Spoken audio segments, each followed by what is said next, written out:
나들목 동행교회에는요, 이 열린대화라고 하는 것이 있습니다. 열린대화 여러분 많이 아시죠? 그 예배 후에 우리 나들목 동행교회 처음 오신 분이나 또 기독교에 대해서 저와 이야기를 나누시고자 하시는 분들이 함께 점심 식사를 나누면서 그리고 대화를 나누는 것, 그게 이제 열린대화인데요. 오늘도 혹시 그 나들목 동행교회 처음 오신 분들 가운데서 교회에 대해서 또 기독교에 대해서 대화를 나누고자 하시는 분들은 오시기를 바랍니다. 환영합니다. 말 그대로 누구에게나 열린 대화가 열린 대화이거든요. 근데 언젠가 저희 그 교회를 방문하신 여러분들과 이야기를 나누는 그 열린 대화가 진행 중이었는데, 그 모임이 거의 마칠 때쯤에 제가 이제 2부 예배로 가야 되는 그때쯤에 박홍진 목사님을 통해서 안내를 받은 한 청년이 뒤늦게 열린 대화에 왔습니다. 저희가 이제 얘기를 이제 어느 정도 좀 정리해가고 있는데 한 분이 뒤늦게, 한 청년이 뒤늦게 왔어요. 그러면 일반적으로 뭐 늦어서 죄송합니다라든지, 아니면 혹시 그 말이 없더라도 그냥 이렇게 안내를 따라서 쭈뼛쭈뼛 이렇게 빈자리에 앉는 것이 일반적일 텐데, 그 청년은 달랐습니다. 제가 오셨군요. 어서 오세요. 여기 앉으시죠. 이렇게 인사를 건네자마자 그 청년은 대뜸 저랑 싸우자는 표정으로, 그런데 왜 하나님이 있다면은 이 세상에는 악이 있죠? 이렇게 딱 물으셨어요. 순간 모두가 당황했고, 이 열린 대화는 얼린 대화가 되었습니다. 네, 얼린 대화가 됐어요. 근데 그 제가 사실 그 누굽니까? 이 재치와 위트가 넘치는, 그 한때 나들목교에서 나들목이 유재석으로 불렸던 그런 사람이잖아요. 그래서 제가 잠시 당황했지만 당황한 내색을 감추고 이렇게 응대했습니다. 정말 좋은 질문입니다. 그것을 신학적으로는 신정론이라고 하는데, 근데 제가 2부 예배 지금 올라가야 돼서 그걸 답하기는 시간이 무척이나 짧습니다. 그래서 주중에 제 연구실에 오시면은 제가 그 질문에 답을 해드리겠습니다. 그렇게 하고 잘 넘겼습니다. 실제로 이제 그 청년이 주중에 저를 찾아왔고, 그 청년과 몇 차례 대화를 이렇게 나누게 되었어요. 처음에는 경직돼 있던 표정이 점점 대화를 나누면서 얼굴에 미소도 띠게 되고 농담도 주고받는 그런 대화로 진행이 되었습니다. 그리고 나서 청년의 마음, 그 얼어졌던 마음들이 조금씩 녹아지는 것들도 보게 되고 마음이 열려지는 것이 느껴져서, 제가 이 기독교의 기본 진리를 나누는 풍성한 삶으로의 초대를 저와 1대1로 매주 만나서 좀 하지 않겠느냐라고 제가 제안을 했습니다. 그 청년이 저의 초대에 응했고, 그래서 매주 그 청년과 함께 풍성한 삶으로의 초대는 물론이고 여러 주제로 토론도 하고 대화도 하고 또 함께 식사도 나누다가 어느덧 그 청년은 제가 너무나 사랑하는, 저에게 너무나 소중한 제자가 되어버렸습니다. 그리고 그 청년은 마침내 하나님의 존재를 받아들이고 하나님을 믿음으로 고백하기에 이르렀어요. 그리고 얼마 전에 이제 군대에 입대를 하게 됐습니다. 그 청년은 사실 그 오늘 간증을 하신 이명자 집사님의 아들이기도 합니다. 어제는 형제에게서 카톡이 왔어요. 충성! 목사님 자대 배치 받았습니다. 이렇게 카톡이 왔습니다. 그래서 마침 그 서울 근교에, 서울에 이렇게 받았길래 제가 너무 잘됐다, 너무 축하한다, 이 카톡과 함께 지난주에 그 보여드렸던, 여러분과도 나눴던 청년부 우리 사진을 제가 보내면서 청년부가 이렇게 개척이 되었다, 이렇게 휴가하고 꼭 와라 이렇게 하니까 그 청년이, 아니 왜 청년도 아닌 이질 목사님이 그 사진에 있냐며 여전히 도발적인 질문을 저에게 군에서도 이어갔습니다. 하나님이 계시다고 하는데 왜 여전히 세상에는 악이 만연하고 우리는 하나님을 믿고 따르는데도 이렇게 삶이 녹록지 않은 것일까요? 하는 그 청년의 도발적인 질문은 사실 우리들 모두의 질문이기도 합니다. 오늘 우리가 함께 나눌 이 마태복음의 하나님 나라의 또 다른 이야기는 이 질문에 대한 예수님의 대답이에요. 그럼 예수님의 이 소중한 하나님 나라의 그 가르침을 기대하는 마음으로 말씀을 함께 읽어봤으면 좋겠습니다. 오늘 우리가 나눌 말씀은 마태복음 13장 24절에서 30절, 그리고 37절에서 40절의 말씀입니다. 제가 한 절, 여러분이 한 절 번갈아 교독하겠습니다. 제가 먼저 읽겠습니다. 예수께서 또 다른 비유를 들어서 그들에게 말씀하셨다. 하늘나라는 자기 밭에다가 좋은 씨를 뿌리는 사람과 같다. 사람들이 잠자는 동안에 원수가 와서 밀 가운데에 가라지를 뿌리고 갔다. 밀이 줄기가 나서 열매를 맺을 때에 가라지도 보였다. 그래서 주인의 종들이 와서 그에게 말하였다. 주인 어른께서 밭에 좋은 씨를 뿌리지 않으셨습니까? 그런데 가라지가 어디에서 생겼습니까? 주인이 종들에게 말하기를 원수가 그렇게 하였구나 하였다. 종들이 주인에게 말하기를 그러면 우리가 가서 그것들을 뽑아버릴까요? 하였다. 그러나 주인은 이렇게 대답하였다. 아니다. 가라지를 뽑다가 가라지와 함께 밀까지 뽑으면 어떻게 하겠느냐? 추수 때까지 둘 다 함께 자라도록 내버려 두어라. 추수할 때에 내가 추수꾼에게 먼저 가라지를 뽑아 단으로 묶어서 불태워 버리고 밀은 내 곳간에 거두어 드리라고 하겠다. 예수께서 말씀하셨다. 좋은 씨를 뿌리는 이는 인자요 밭은 세상이다. 좋은 씨는 그 나라의 자녀들이요 가라지는 악한 자의 자녀들이다. 가라지를 뿌린 원수는 악마요 추수 때는 세상 끝날이요 추수꾼은 천사들이다. 가라지를 모아다가 불에 태워 버리는 것과 같이 세상 끝날에도 그렇게 할 것이다. 인자가 천사들을 보낼 터인데 그들은 죄짓게 하는 모든 일들과 불법을 행하는 모든 사람들을 자기 나라에서 모조리 끌어 모아다가 불 아궁이에 쳐 넣을 것이다. 그러면 그들은 거기서 울며 이를 갈 것이다. 함께 읽겠습니다. 그때 의인들은 그들의 아버지의 나라에서 해와 같이 빛날 것이다. 귀 있는 사람은 들어라. 방금 우리가 읽은 이 이야기는 우리가 두 주에 걸쳐 나눈 예수님의 네 가지 땅에 대한 비유와 그리고 겨자씨 비유와 모두 연관되어 있는 그런 비유예요. 예수님께서는 오늘 본문 24절에서 하나님 나라는 자기 밭에다가 좋은 씨를 뿌리는 사람과 같다라고 이렇게 말씀하십니다. 우리가 지난 두 주에 걸쳐서 말씀을 나눴던 것처럼 이미 좋은 씨는 뿌려졌어요. 첫째 주 설교를 여러분 기억하십니까? 좋은 씨는 뭐라고 했죠? 좋은 씨는 하나님의 말씀이라고 했습니다. 그리고 하나님 나라의 복음이라고 했습니다. 예수님은 그 씨가 뿌려졌다고 그렇게 말씀하고 계세요. 즉 예수님을 통해 하나님 나라의 복음은 선포되었으며 예수님을 통해 하나님 나라는 이미 우리의 역사의 한복판에 임했다라고 하는 것입니다. 여러분과 저는 이 하나님 나라의 복음을 받아들인 사람으로서 하나님의 통치와 다스림을 받아서 하나님과의 관계를 회복하여 이 땅에 하나님 나라를 경험하며 누리는 사람들이 바로 우리들이죠. 좋은 씨는 알겠어요, 그렇죠? 여러분 모두 좋은 씨는 알겠죠. 그럼 오늘 비유에서 예수님께서 말씀하신 자기 밭은 무엇을 의미하는 것일까요? 자기 밭. 어떤 사람들은 이 예수님께서 말씀하신 이 자기 밭을 교회라고 생각합니다. 그래서 오늘 이 비유를 알곡과 가라지의 비유라고도 사람들은 부르거든요. 이 알곡과 가라지라고도 불리는 가라지의 비유라고도 불리는 이 비유는 그래서 교회 안에 참 알곡된 참 그리스도인과 그리고 가라지와 같은 거짓 그리스도인에 대한 이야기이다. 이렇게 많은 사람들은 생각하기도 합니다. 그렇게 생각도 할 만한 것이 이 초대교회 여러 교부들, 그러니까 사도들의 뒤를 이은 걸출한 이 교회의 지도자들이 그렇게 설교를 통해 가르치기도 했고요. 무엇보다도 이 종교개혁자 칼빈도 이 자기 밭을 이 교회라고 해석했습니다. 하지만 그 해석이 올바른 해석이라고 볼 수 없는 것은 예수님 당시에는 사실은 이 예수님께서 이 말씀을 하실 때에는 교회가 역사 안에서 구체적으로 등장하지 않았던 시기였어요. 그랬을 뿐만 아니라 무엇보다도 이 해석의 가장 권위자는 누구겠습니까? 예수님이겠죠. 근데 예수님께서 저자직강으로 이 비유에 대한 해석을 하고 계시거든요.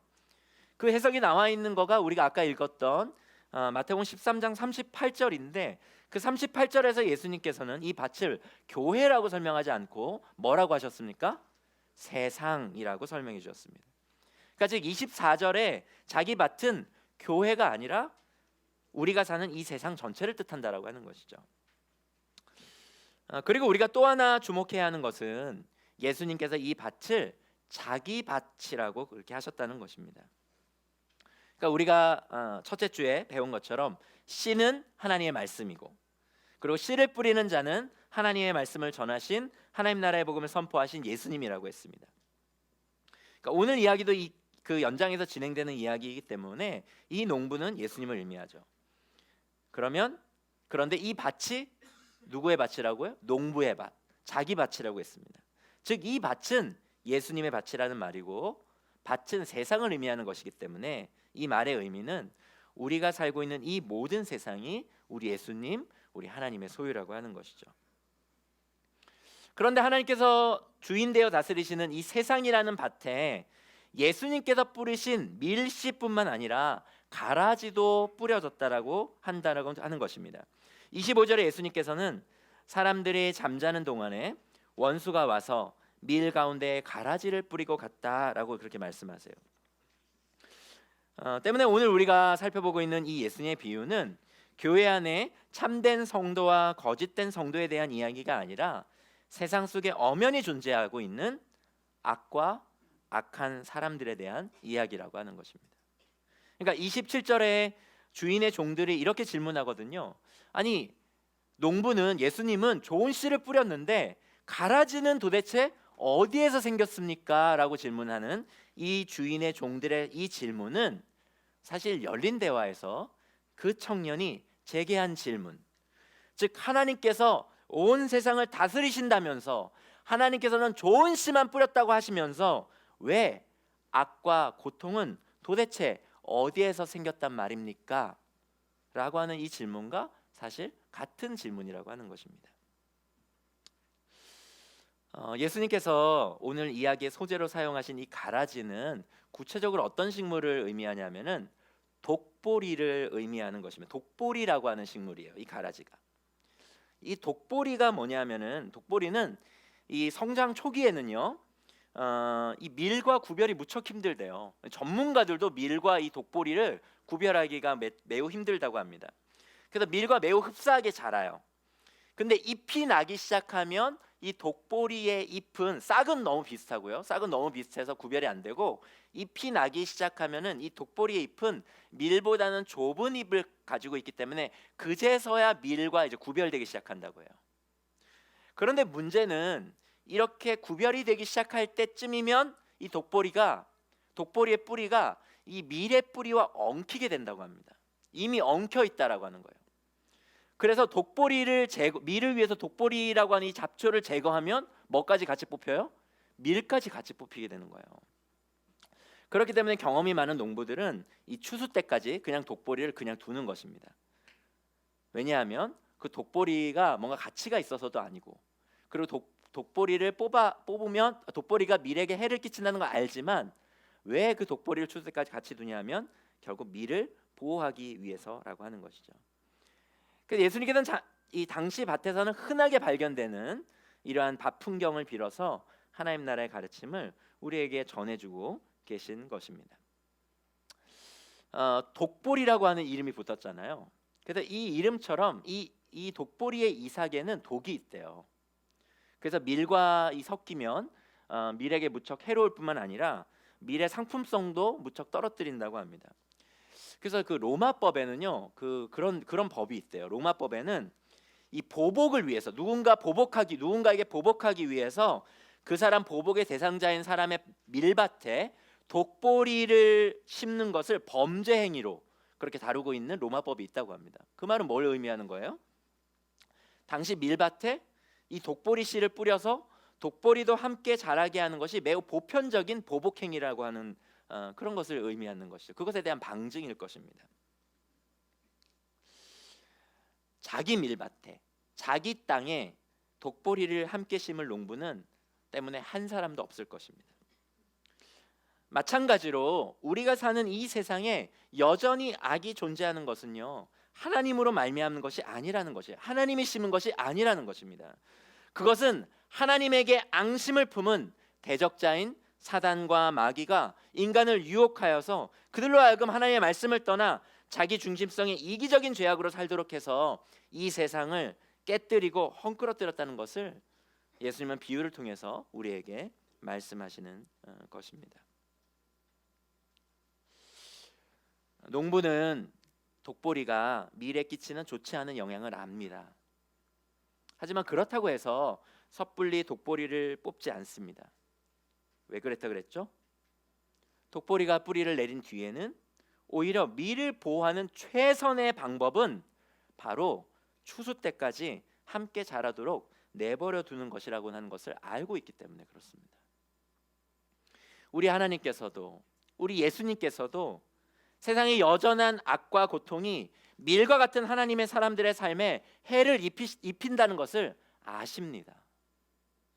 독보리가 밀의 뿌리를 얽매듯이 세상의 거짓된 메시지와 유혹들, 죄로 인해 깨어진 이 세상의 악한 구조들과 여러 부조리한 일들이 하나님의 사람들의 삶을 올가매고 있다는 그 현실을 우리 하나님은 아신다라고 하는 거예요. 모르셔서 그냥 내버려 두는 것이 아니라고 하는 것입니다. 여러분의 삶에 엄연히 존재하는 그 고통과 어려움, 그로 인한 고단함, 그것을 하나님은 모르시지 않습니다. 아셔요. 여러분이 당하신 그 갑질, 여러분이 당한 그 억울한 그 모함, 누구도 헤아려 주지 않는 그 고독함 속에서 혼자 슬피 울었던 그 눈물을 하나님은 아신다라고 하시는 것이죠. 모르셔서 그냥 내버려 두는 것이 아니라고 하는 것입니다. 하나님은 다만 하나님의 때를 기다리고 계신 것입니다. 추수 때가 되면요, 농부는 비로소 밀과 독보리를 베어서, 이 독보리는 식량으로도 쓸 수 없고 심지어 땔감으로도 가치가 없는 거기 때문에 그냥 아무런 미련 없이 그냥 불에 태워 소각해 버립니다. 그리고 밀은 차곡차곡 곳간에 들여 놓게 되겠죠. 마찬가지로 마지막 때에 우리 예수님께서는 이 땅에 다시 오셔서 온 세상을 온전한 하나님 나라로 회복할 그때에는 세상의 모든 악함과 부조리를 예수님께서 단호하게 심판하실 것입니다. 하지만 우리 하나님은 그 추수의 때를 지금 늦추고 계신 것이에요. 기다리고 계신 것입니다. 왜냐하면 자기 밭에 뿌려진 이 밀, 즉 하나님께서 지으신 이 세상에 사는 우리를 보호하시기 위해서, 우리를 더욱 밀답게 빚어가시기 위해서 그분은 지금 기다리고 계시다라고 하는 것이에요. 잘 이해가 안 되실 것 같아서 짧은 뉴스 영상 하나 보시고 말씀을 제가 이어가도록 하겠습니다. 이웃나라 일본에도 비슷한 성격의 놀이터가 큰 인기를 끌고 있는데요. 이번에는 도쿄 최명신 특파원이 전해드립니다. 계단이 없는 나무 판자 미끄럼틀. 친구들이 있는 상단에 올라가기 위해 가파른 경사를 힘껏 내달려보지만 쉽지 않습니다. 자기 키의 두세 배쯤 되는 막루에서 땅 위에 깔린 매트리스 위로 펄쩍 뛰어내립니다. 2m 높이의 오두막 지붕에 올라 밀림의 왕자 타잔 흉내를 내봅니다. 모닥불을 피우고 톱질과 망치질을 해도 누구 하나 위험하다고 말리는 사람이 없습니다. 滑るやつが楽しかったです。ちょっと怖かったけど、なんか普通にできたし楽しかったです。私も危なそうでは思えるんですけど、でもなんだかそれが楽しいんでしょうね。危ないのが、スリルが。이곳은 일본 최초의 모험 놀이터로 37년 전 문을 열었습니다. 자원봉사자들이 자체적으로 운영하던 소규모 놀이터였는데 지방자치단체가 시설과 운영 자금을 지원하면서 체험 놀이터로서의 꾸준한 인기를 끌고 있습니다. 버려진 가구에서 폐자재까지 일상생활에서 접할 수 있는 모든 게 놀이도구로 변신합니다. 모험 놀이터의 철학은 아이들이 자신의 안전을 스스로 배워야 하며 또 스스로 배울 능력이 있다는 점을 일깨우자는 겁니다. 이 놀이터의 안내 팻말인데요. 보시는 것처럼 자신의 책임하에 자유롭게 놀자라고 적혀 있습니다. 아이들에게 자율과 책임을 동시에 부여한 게 이 놀이터의 가장 큰 특징입니다. 火遊びなんかもやれたりします。そういう挑戦して自分でね失敗も繰り返しながら力を身につけていく。 아이들을 건강한 위험에 노출시키지 않은 모험 놀이터는 유럽의 놀이터 문화를 접하고 돌아온 일본인 부부가 1979년 첫 보급에 나선 뒤 일본 전국 300여 곳으로 확대되는 등 새로운 대안 놀이터로 자리 잡아가고 있습니다. 도쿄에서 YTN 최명신입니다.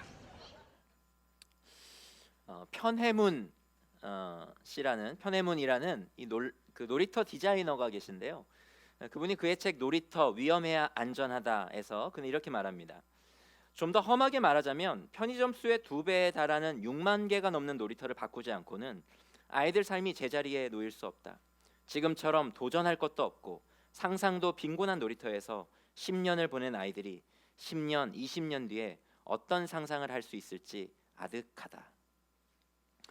안전한 놀이터일수록 그 아이들은 위험에 노출되는 기회가 적기 때문에 위험에 대해 대처하는 법을 배울 수 없다는 것이죠.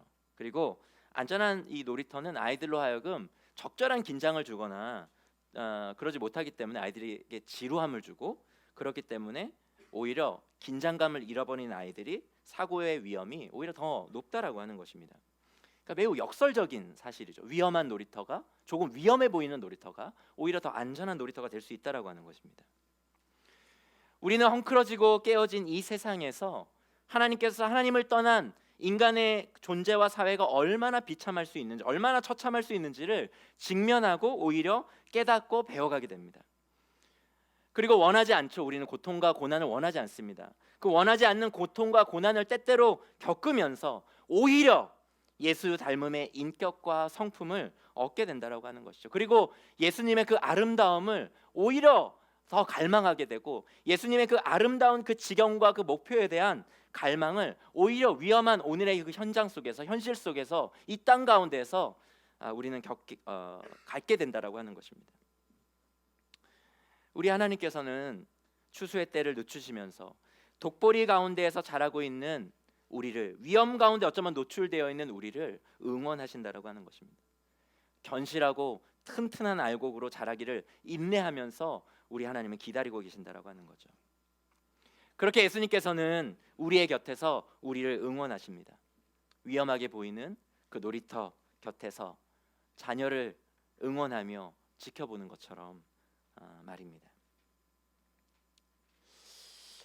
또한 하나님께서는 아직 교회 안으로, 하나님 나라로 들어오지 못한 우리의 찾는 이들을 좀 더 구원해 내시기 위해서 그분은 추수의 때 심판을 늦추고 계십니다.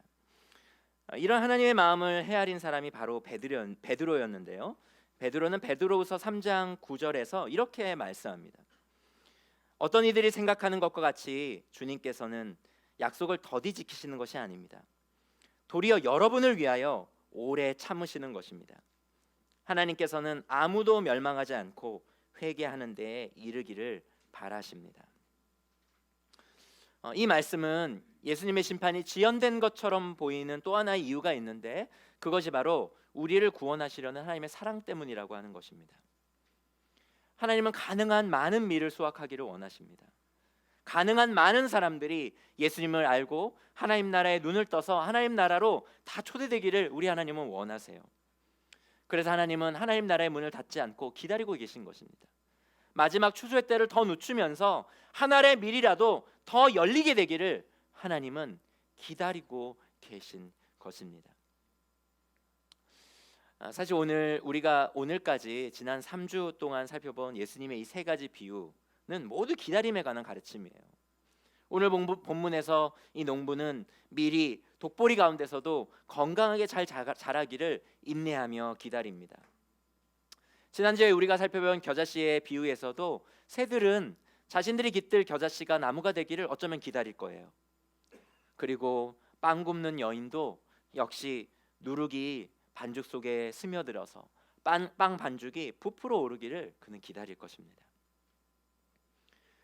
우리 하나님과 더불어서 이미 임한 하나님 나라와 아직 온전히 임하지 않은 다가올 하나님 나라의 사이를 사는 사람들인 우리들 역시 이와 같이 기다리는 사람들입니다. 사실 마태복음 13장에 가득한 이 하나님 나라의 가르침, 이 예수님의 이 비유들은 이 하나님 나라의 이중적인 시제, 이중적인 구조, 즉 이미 임했지만 아직 완전히 임하지 않은 이 하나님 나라의 이중적 구조를 우리에게 너무나 잘 가르치고 있습니다.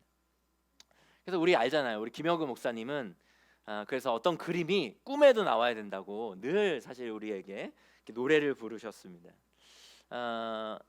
우리 한번 김영구 목사님을 한번 생각하면서 한번 그 그림 한번 볼까요? 역사가 시작됐죠. 그리고 좋은 씨가 뿌려졌습니다. 예수님을 통해 하나님 나라가 이미 임했죠. 하나님 나라의 복음이 선포되었습니다. 그래서 하나님의 나라는 시작이 되었죠. 하지만 하나님의 나라가 아직 완전히 오지는 않았기 때문에 우리는 이 땅 가운데서 뿌려진 가라지와 함께 더불어 함께 살면서 고통과 고난을 여전히 겪습니다. 그러나 마지막 추수의 때가 오게 되면, 이렇게 사라지는 게 아니라 추수의 때가 오게 되면, 심판의 때가 오게 되면 하나님의 나라는 다시 완전히 임하게 되는 것이죠. 우리는 이미와 아직의 사이에 살아가는 하나님의 나라의 사람들입니다. 그렇다면 이 이미와 아직의 사이를 살아가는 하나님 나라의 사람들로서 우리는 구체적으로 어떻게 살아야 할까요? 우리는 어떤 하나님 나라의 사람들이 되어야 할까요? 오늘 저는 여러분들에게 이 세 가지의 우리 적용점들 여러분과 함께 좀 나누기를 원합니다. 첫째로 우리는 단절하는 사람들이 아니라 함께하는 사람들이라는 사실을 기억해야 합니다. 우리는 밀이지만 가라지와 더불어 추수 때까지 자라가는 사람들이라고 하는 것을 우리가 기억할 필요가 있습니다. 어떤 분들은요, 예수님을 믿고 교회를 다니기 시작하면은 이 세상의 친구들과는 다 관계를 끊는 분들이 계십니다. 여러분들도 그런 분들이 계신가요? 여러분 가운데도? 그러지 마십시오. 여러분들 삶의 터전을 안전한 놀이터로 만들지 말라고 하는 것입니다. 오히려 좀 위험 요소가 있다 하더라도 세상 사람들과 더불어 함께 사시기를 도전드리고 싶어요. 제가 참 감사한 것 중에 하나가, 그냥 저 개인적인 고백이긴 하지만, 제가 신학교가 아닌 그냥 일반 대학교에서 대학생으로서의 저의 삶을 살았던 것이 참 감사했으면 돌아보니까요. 또 그냥 그 신학대학원에 가기 전에 비록 길지는 않았지만 직장 생활을 하면서 접대의 자리 가면서 때때로는 내가 하나님 나라의 사람으로서 이렇게 살아도 될까? 그렇게 고민하고 긴장하면서 그렇게 직장 생활을 했다는 것이 저로서는 참 감사한 저의 과거의 삶이었던 것 같아요. 그렇게 세속사회의 복판에 있으면서 긴장되고 때로는 어려움도 겪었지만은 그 속에서 오히려 생생히 하나님을 만나게 되고, 또 제가 아는 하나님에 대해서 사람들에게 여러 모양으로 알려줄 수 있었기 때문에 참 감사했었던 시간이었던 것 같습니다. 절은 산속에 세워지지만 교회는 언제나 사람들이 사는 삶의 복판에 세워졌고 세워져야 합니다. 우리 자녀들, 우리 양육하신 우리 부모님들도 우리 자녀들을 너무 세상과 이렇게 단절하여 보호하려고 하지 않으셨으면 좋겠습니다. 오히려 세상 속에서 어떤 것이 독이고 어떤 것이 약인지를 배울 수 있는 기회를 제공해 주셨으면 좋겠어요. 저는 필요하다면 대안학교나 또 홈스쿨링으로 아이들을 양육하는 것도 좋다고 생각합니다. 저희 부부도 저희 첫째 우리 하민이가 이제 조금 고학년으로 올라가면서 교육에 대한 사실 고민이 좀 많아요.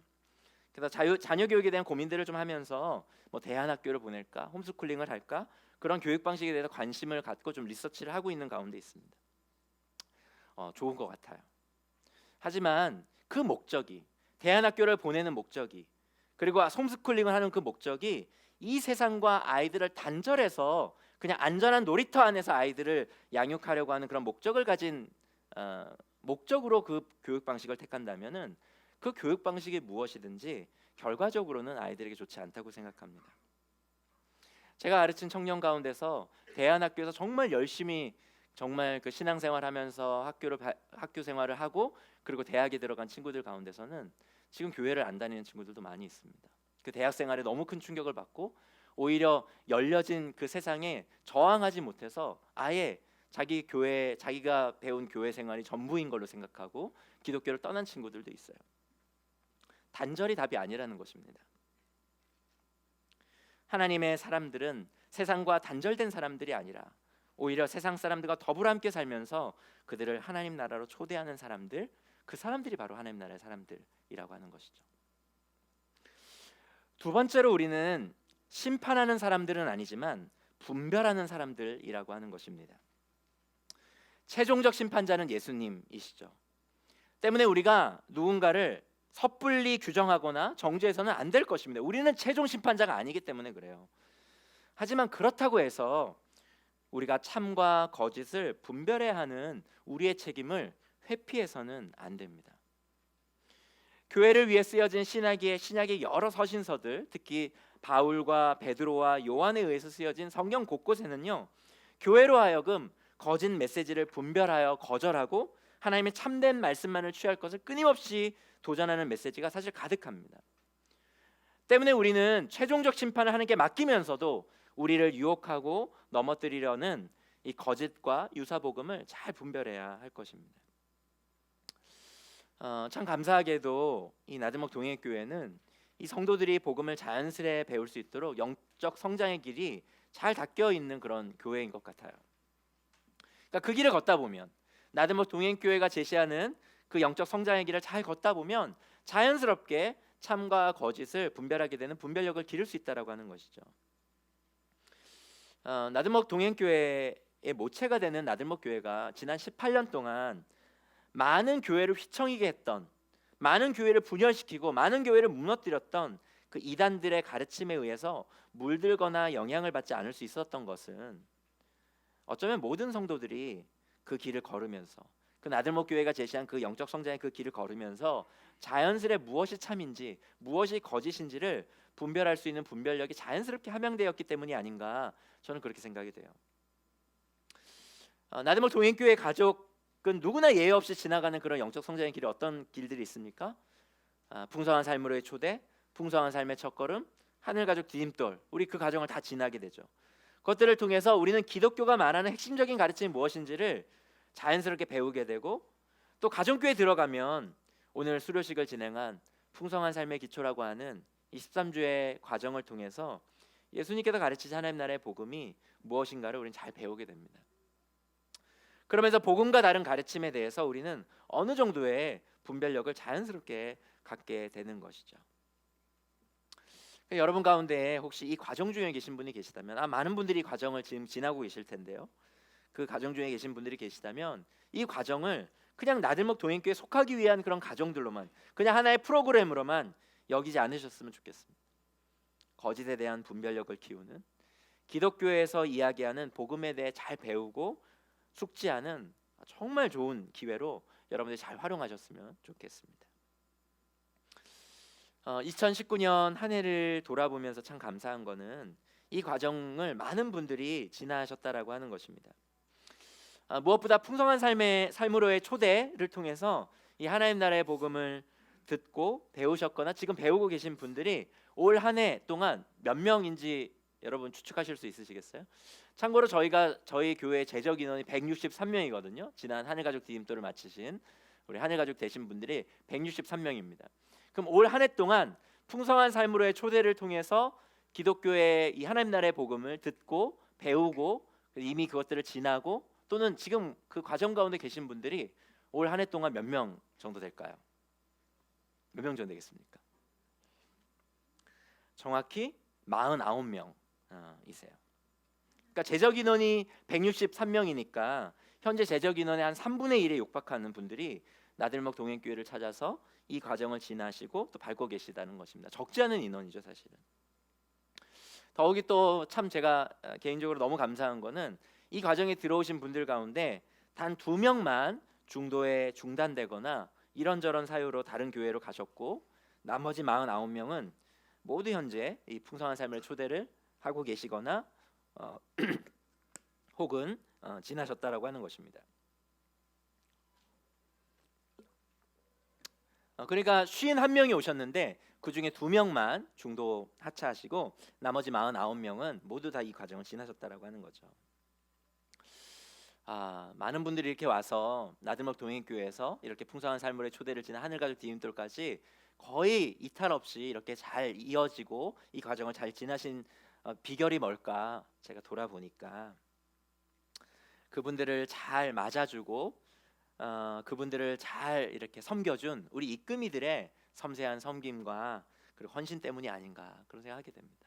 우리 1대1로 우리 이끄미들이 그 따르미들을 붙들고 그분들을 위해 기도하고 시간을 내고, 그래서 풍삼초, 풍삼첫 이 과정들을 통해서 그들에게 하나님 나라의 복음을 잘 전수해 주신 주신 것 때문에 그들이 이 교회에 잘 안착하고 계신 것이 아닌가 그런 생각을 합니다.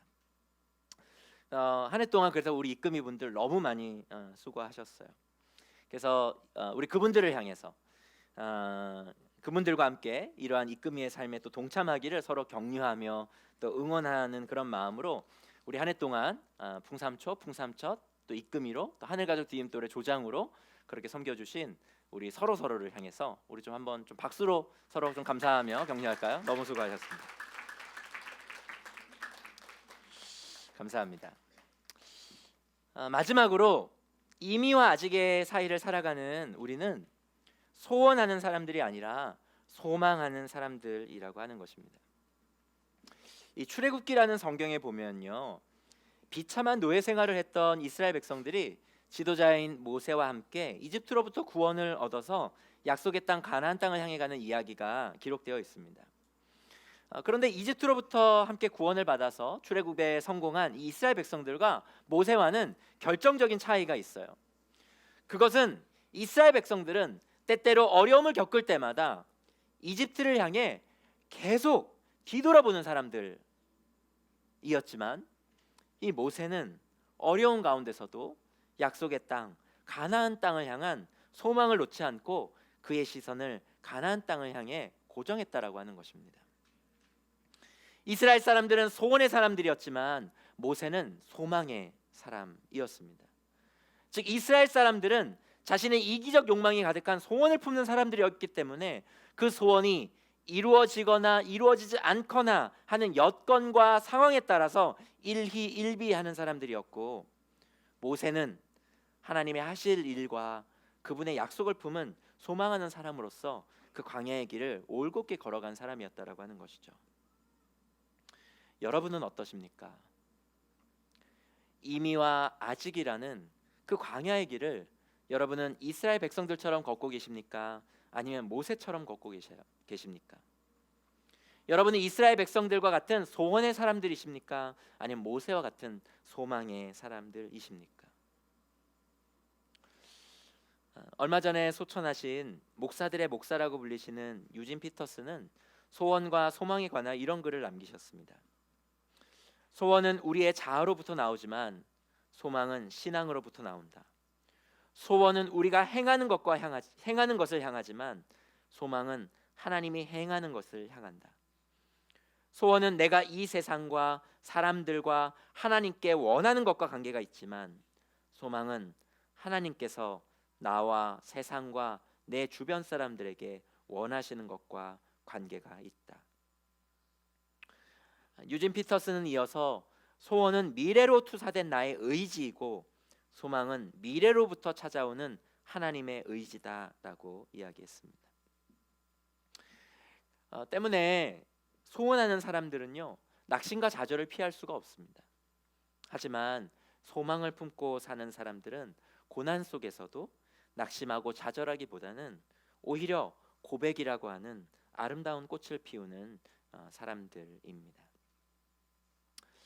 이미와 아직의 사이를 살아가는 하나님 나라의 사람들은 이기적인 욕망 가득한 소원을 품고 사는 사람들이 아니라 깨어진 이 세상 속에서 때때로 겪게 되는 고난과 고통 속에서도 온전히 임할 하나님 나라에 대한 소망을 품고 사는 사람들입니다. 저와 여러분이 바로 그와 같은 사람들이죠. 하지만 문제는 이 독볼이라고 하는 이 가라지가 밀보다 훨씬 더 크고 힘이 세어 보인다라고 하는 것입니다. 그러니까 세상 나라가 하나님 나라보다 더 크고 매력적으로까지 보인다라고 하는 사실이에요. 하지만 예수님께서는 오늘 이 말씀을 통해 우리를 격려하십니다. 예수님 마치 이렇게 얘기하고 계신 것이죠. 가라지는 밀보다 어쩌면 크고 힘이 세어 보이지만 그 가라지는 한 조각의 빵도 만들 수 없단다. 하지만 밀은 가라지에 비해 약해 보이고 보잘것없어 보이지만 그 밀은 생명을 잇는, 그래서 많은 사람들을 만족해 하는 빵을 만들 수 있단다. 그렇게 말씀하고 계신 듯합니다.